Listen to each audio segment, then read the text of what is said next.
religious, cultural, and ethical consideration associated with this donor. That is economic factor is the main issue because money is needed. And also needed the awareness of the people and the relations.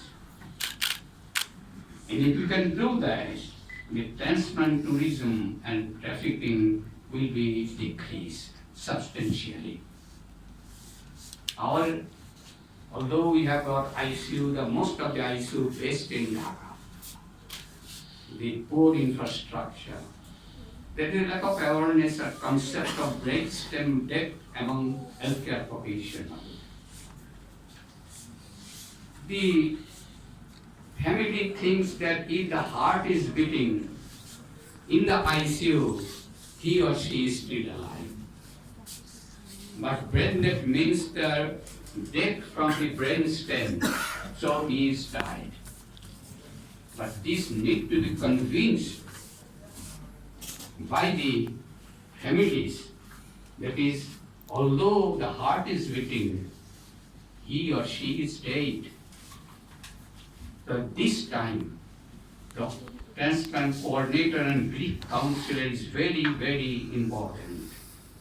And that is why you are fighting and giving training to the transplant coordinator who will be able to convince the donor to keep the donation. So our ICU setup is weak. The brain death certification is not given. It is very poor, and brain death committee is not very active. So what we suggested to the government, that all patients who admitted in the ICU, they must certify the death. That should be made compulsory by the government. And if they certify the death, that is, there are two important things. Patient will know that his or her patient is died.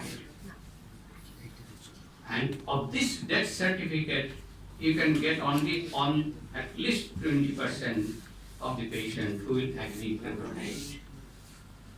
The Saudi Arabia and Iran, the birthplace of Islam, accept the concept of brainstem death and to perform deceased donor transplant in the Middle East countries, including Iran. So why Bangladesh is not possible to do that?